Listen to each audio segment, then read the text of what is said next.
Boeing 787 کے مکمل crash ہونے کا یہ پہلا حادثہ ہے۔ ایک طیارہ جب گرتا ہے تو صرف دھات کا ڈھانچہ نہیں ٹوٹتا بلکہ اندر سوار انسانوں کی سانسیں، خواب اور زندگی یکجا جل کر راکھ بن جاتی ہے۔ 12 جون 2025 کی دوپہر احمد آباد میں ایسا ہی ایک ہولناک سانحہ پیش آیا جب ایئر انڈیا کی پرواز AI-171 ایک بوئنگ 787 ڈریم لائنر صرف چند منٹ پہلے زمین سے اڑا ہی تھا کہ ہوائی اڈے کے باہر میگھانی نگر کے رہائشی علاقے میں ایک ٹرکٹروں کے ہوسٹل پر جا ٹکرایا۔ تقریباً 625 فٹ کی بلندی پر تھا جب فلائٹ نے میڈے کال دی، لیکن چند لمحوں بعد رابطہ ختم ہو گیا۔ میڈے کال ایک ایسی کال ہوتی ہے جو ہنگامی صورتحال میں دی جاتی ہے۔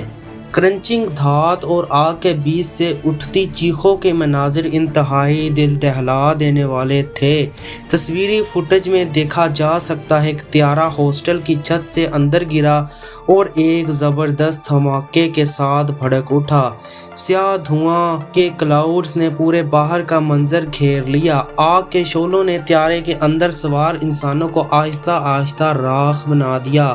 لاشیں اور ملبہ آس پاس بکھرا ہوا نظر آنے لگا۔ ابتدائی اطلاعات کے مطابق 30 سے 35 لاشیں بازیاب ہو چکی ہیں، مگر تعداد روز بروز بڑھنے کا خدشہ ہے۔ کچھ لوگ ملبے تلے دبے ہوئے ہیں۔ ریسکیو ٹیمیں انہیں نکالنے کی کوشش میں مصروف ہیں۔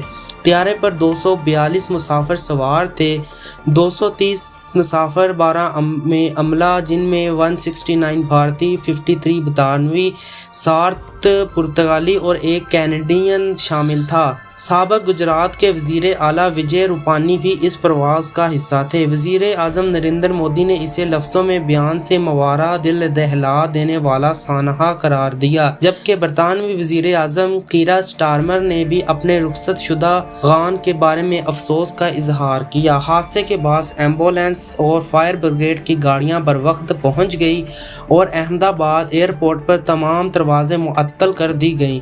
ریاستی NDRF اور ریسکیو ٹیمیں مکمل الرٹ پر ہیں، جبکہ تفتیش aircraft accident investigation bureau کے زیر نگرانی جاری ہے۔ اس صدمات ناک منظر کے بیچ زندہ جل جانے والوں کی چیخیں، جلتے ہوئے جسموں کا دھواں اور راکھ بنے خاندانوں کی تصویر آج ہمارے دل پر نقش ہو گئی ہے۔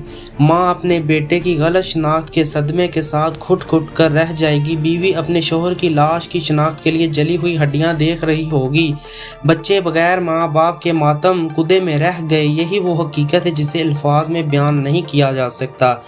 DNA کے ذریعے شناخت کا عمل ایک نیا جنم بن کر سامنے آتا ہے جہاں چہروں کی پہچان ممکن ہی نہیں ہوتی۔ آج کا احمد آباد حادثہ ایک حقیقت ہے جس میں جدید ٹیکنالوجی کا سب سے جدید جہاز ڈریم لائنر بھی جان بچانے میں ناکام رہا۔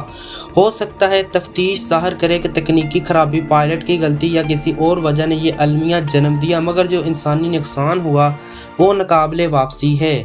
ابھی تک اس کے بلیک باکس کو نکال لیا گیا ہے اور اس سے جو ڈیٹا حاصل ہوگا وہ پبلکلی کیا جائے گا تو معلوم ہو جائے گا کیا حادثہ بنا تھا۔ یہ حادثہ ہمیں یاد دلاتا ہے کہ زندگی ظاہری طور پر محفوظ سفر میں بھی انتہائی نازک ہے۔ ہر سفر سے پہلے دعا کرنا، وصیت لکھنا، پیاروں کو گلے لگانا ضروری ہے، کیونکہ موت خبر کیے بغیر آتی ہے۔